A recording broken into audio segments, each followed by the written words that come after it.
Hi, everybody, and welcome to the show. My name is Patrice Roach, and you're watching Chatting with Patrice. Today's guest is Stephanie from Up Dog Yoga, which is one of my favorite instructors at Up Dog Yoga. We're going to talk about some benefits of yoga. Hi, Stephanie. How are you? Good morning. Great. Thank you. Glad to be here. Thanks for coming. I just want to ask some questions in regards of what's good. What's the benefits of yoga? How much time do you have?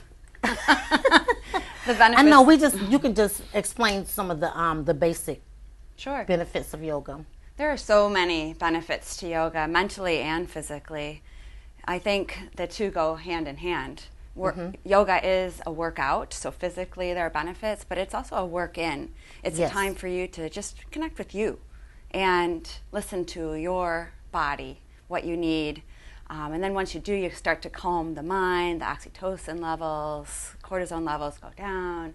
So you have better blood pressure, less stress, better tools to handle what you're doing. You can reduce your weight, you can build your strength, flexibility. Wow. I mean, there's been studies to help with diabetes, to even High blood pressure, very much so. post-traumatic stress disorder. Yes, anxiety, depression. Anxiety, yes. You know, so on and on and on. So there are just so many benefits that you can have from just getting on your mat. Great. Okay. What's appropriate class for beginners to start? Good question. And every beginner is a little bit different too with their needs on whether they can get down seated like this and get back up. Sometimes things we take for granted, not everybody can do. But in Yes. general, a beginning class, some yoga studios will say it's a basic class or basic 1, basic 2, or yin classes where it's deep stretching, getting into your connective tissue, your fascia. We have therapy classes, therapeutic yoga classes, which obviously are a great place for beginners as well, or a gentle yoga. So anything like that, as well as whenever class you take, you can do whatever you want. That's yoga. It's to connect with you and your body and what you need with that moment. Great. What are some things that should bring to yoga with you? Just you and a mat, a good mat. And even then, most yoga studios have a mat available if you don't have one or if you haven't quite decided on which one you need. Some places say drink water, some don't. I say if you're thirsty, you drink your water, but there's a lot of philosophies for that. While the class is going on, you could drink your water, or You know, it's After? a matter of opinion. I say yes. Some disciplines, they say that if it takes away from your connection of the mind and the body of what you're doing when you have to stop to take a break, to take a drink, and you don't get the internal heat building the normal way if you take a drink. But sometimes I just can't get past it, and you need to just stop and take a break and take a drink. So, you know, one says yes, the other says no, and you make it work for you. how will one know that yoga is appropriate for them? Well, I say yoga is appropriate for anybody, no matter what your age or your fitness level. We teach kids yoga, which is amazing. And I've had as young as like 2 or 3 that have tried yoga classes, and it's amazing what they can do. And that's Maria that teaches. Is that Maria? Val teaches a lot Val. of the- She teaches yeah. basic also Sundays at 5:30. right. She's great. She teaches basic Yeah. as well. Okay. Right. So we have kids yoga. We do classes for obviously the different levels, but I also teach yoga for active older adults, where it's a chair-based yoga where you're either sitting or standing. We have an Om Squad that travels to various places and businesses and nonprofit Amazing. organizations that we bring yoga to corporations, but we also bring it to people that are either cancer survivors or supporters of somebody who's going through that. So depending on your yoga practice, it could be being here 5 minutes of meditation and breathing. It could be seated postures in a chair. It could be standing. It could be anything you want. So really, there is something for anybody, depending, just what you need with your ability and your desires for that day. Okay. So what you're saying is, if it's safe for me to say, there's no stipulations to age, gender, race. Not at all. Not at all. I've had people ask me about they have a parent that's homebound and wondered about, my mom really can't get out of her bed. Is there something she can do? Yes. There Wow. are so many options. Yeah. Great, Of course, great. I'm prejudiced, but Yes. So, what does yoga do for you? what does it do for me? It's life-changing, actually. I came to yoga last. I started in working in health and wellness in the water, teaching water aerobics, and then got into land and strength and different physical classes and activities. And then I came to yoga, and it's something I will do forever. And it's Me too. I've chosen it as my exercise. A lot of people say that it's not an exercise. I can't see how it's not an exercise. It is an exercise. I was told by my primary care physician that I should also be doing cardiovascular, along with yoga. Right. And I do sometimes. I walk, but Right. Well, you can't go wrong with walking and running or bicycling or anything for your heart health. But yoga can be that as well, especially if you take a vinyasa class. It's one breath, one movement. So you can get your heart rate up and keep it up and have it be cardiovascular. So you can do that as well with yoga. But I think as long as you're moving, that's a great thing. But I also think yoga, for me, I practice on my mat, but I also take my yoga with me.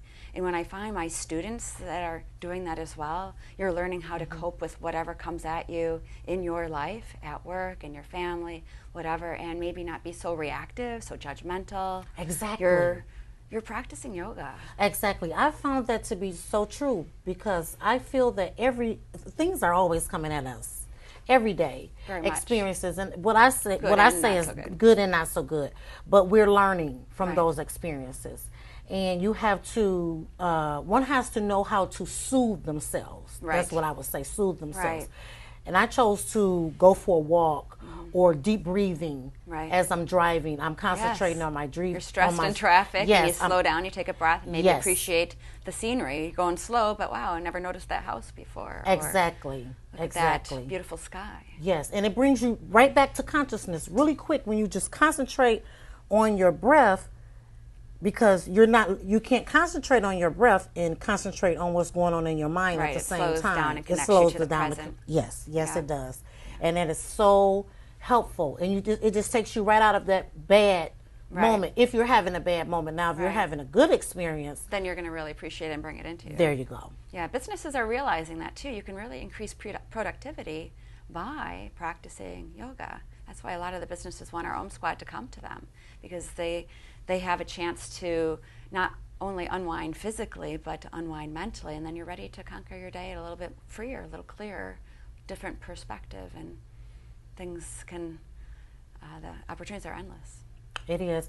It feels to me as if I have a space that is surrounded around everything. Everything is happening around me. I know that. I'm paying attention to Right. everything that's happening around me, but there is a space in between what's happening around me. Okay. And I have time to react Very good. Or not. or not to react to Right. whatever is, to respond or not to respond to Right. what is going on around me. Right, which is awesome. Which is awesome. And that's how you know when you have hit that inner spot inside of you Right. as you're You found practicing. that awareness, You that found that acceptance, awareness. that- Yes, yeah. yes. I've been practicing yoga for 4 years, and it took me maybe a Takes a very while. short time Really? to hit that inner inside of me. So it was great. But I love it. So if you would Makes me happy. it makes you happy. It does. It makes me happy Yeah. as well. I love yoga. And I see a lot of people, doing yoga and meditation. It's, Now, do it's you one meditate? of the greatest, it's growing numbers exponentially, the practitioners of yoga. It's very fast growing. But yes, I do meditate. When I first went to my first yoga training, we were required to meditate and practice for 40 days in a row. And I was like, oh my gosh, how am I going to do this? I don't sit still very well, right? But now it's part of my daily practice. It might only be 5 minutes. It might be 10 or 20, but it's my time.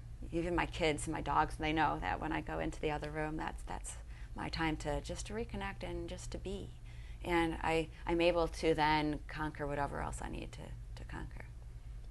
Oh, okay. So in meditation, what I would like to know is, how do one begin to meditate? You just try and try again, because you're going to have thoughts. Our mind is crazy, right? It's Right. the monkey mind. You'll have thoughts, you'll have physical sensations, but every breath, it's a do-over. Every breath you take, it's a chance to come back to right now. And so you can just sit, you can lie. You know, I love to do legs up the wall. That's my favorite posture to do, where I can have my back supported and just be. But you could sit on a cushion. Whatever is comfortable, that's the key, right? Some people like to take a candle or something to focus their gaze on that will help them to connect the mind and the breath. But there's really no right or wrong way, whatever works for you. Are you doing this in solitude or maybe in nature? Oh, that's awesome to be able to do. Yeah, even your walk, it could be a moving meditation, which I do. But I just go into, I have this one little place in my living room I have my yoga mat and I have my bolster and blanket, whatever I might choose to use that day. And I go there. I start by myself, and I usually end up with a kid and a couple dogs. But they know to just be quiet. If you're in that room and I'm in that room, you're still. You're at peace. Great. Yeah, it's pretty nice. That's wonderful. That is really wonderful. So where did yoga originally, where did it originate from? Oh, it's been around thousands and thousands of years. That's what's been really fun to discover as I've branched into yoga, is like all these things I've done with Pilates or strength training, or my daughter and her karate. I'm like, hey, that's yoga. You know, and most things that we do, it originated, and it's just an ancient practice that mostly took place in India years and years and years ago, and it's spread across the world in various ways and changed. There's lots of different types of yoga, but it all comes down to that mind, body, spirit connection. Yes. It's great. It really is. It's great. In my practice, I've noticed that as I'm practicing, I tend to go into this blissful feeling. Do you feel that as you're practicing? The mind is clear. My mind is clear. I'm thinking nothing. Nothing is nothing. It's just like my mind is clear. Nothing is registering. I'm thinking about nothing at the time. Which is great, because that's not easy to do. A lot of times it's like, what's next, or why am I in this posture? I don't want to be here, or how long I'm going to be here. So, but that's part of that monkey mind. Like with the meditation, you just connect back with the breath and tune into where you're at. So that's awesome. Great. What would one want to wear to yoga? Anything comfortable and breathable, and ideally a little bit form-fitting, in case like you're doing some movements, some upside down, so you don't have surprises. But anything comfortable: shorts, leggings, sweatpants. Okay, great. Cute little holes. Yes, I love these. These are so comfortable. These are stockings. Actually, these are stockings. Well, they're very fun. Yes, and they're flexible. As I move my knees. They move with you. Yes, they move great. with me. My you knees. need that. Yes, I have little knee problems every now and then. So bending my knees, I like the holes. Give you some more range of motion. Yes, it does. Yes, it does. Good. Why do we practice yoga barefoot?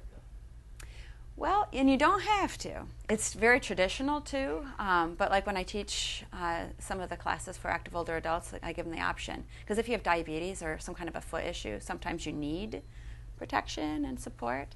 But in general, barefoot is great, partly ancient traditions, but also you have better balance. You can grip with your feet barefoot versus stocking or socks. It's slippery that way. So you have better grip, better balance. You can build strength and flexibility in your feet when you have them bare. But also you might have heard of nadis or meridians, energy channels that we have in our body. Well, there's thousands of them, especially in your feet.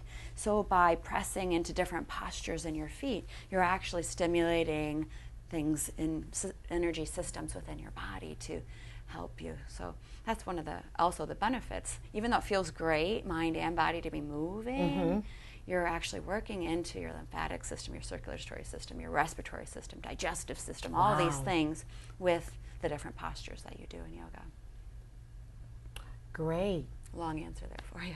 That was great. No, that's great. We want people to know as much information as possible, so they won't be surprised when they get there. Exactly. Or they may sometimes. Have to take my shoes off? Yeah, I have to take my shoes off. Yeah, sometimes people are afraid. Right. Where do you begin? Where do you begin? And what do I have to wear, or do I have to prepare for anything Right. before I get there? So Right. It is good to not eat right before you practice, but that's the same thing for most exercise. You want to eat right before because then your body's working on digesting instead of what you want it to be doing.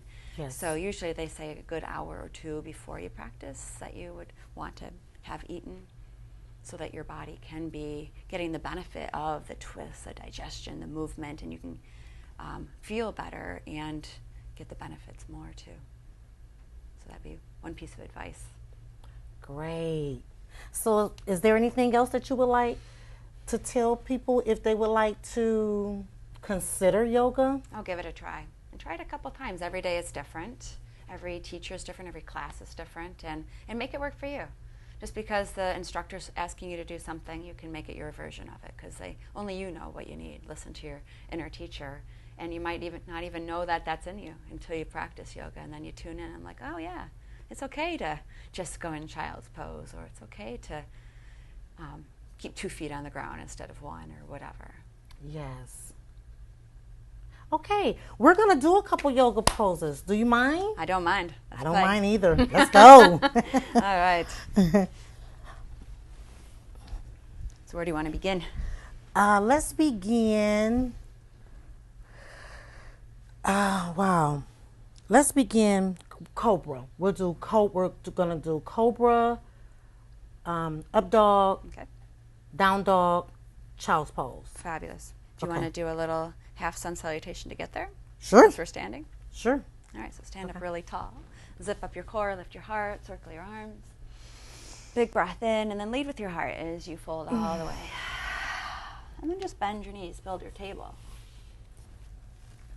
When you're in your table, go ahead and lift your heart. And then as you exhale, curve your spine. And then just walk your hands forward, walk your legs back. So you can work your way all the way onto your tummy.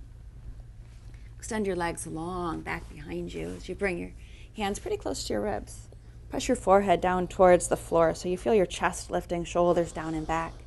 And then root the top of your feet into the floor as you press into your hands and you lift your sternum, lift your heart, and then lift the back of your head, a little bit of your chin. There's your cobra. And then breathe into you on the inhale. And then exhale, soften. Next time you inhale, keep lifting the heart, the back of the head, but press into your hands, lift your hips, and then lift your knees. Up dog. Roll over your toes as you lift your belly, lift your hips, press away from your hands. Inverted V as you're pressing your hips towards the sky, heels towards the floor. Breathe into the power of opposition of your feet and fingers reaching in opposition. And then your knees go wide, your toes come together, you press your hands back to get your hips to your heels, and surrender to child's pose. Find the freedom, the creativity, the openness of the child.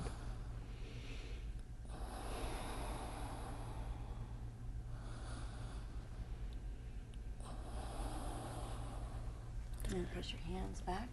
Work your way back to hero's pose. Bring your knees together. Sit up tall because you are a hero. Thanks, Stephanie. You're welcome. And at the end, when we bow to each other, what does namaste mean? We typically end and sometimes begin a class as well with namaste, and it really translates to the divine, the light in me bows to the light in you, meaning that we are all the same, we are all one, and honoring each other. Okay, thank you. Namaste. Namaste.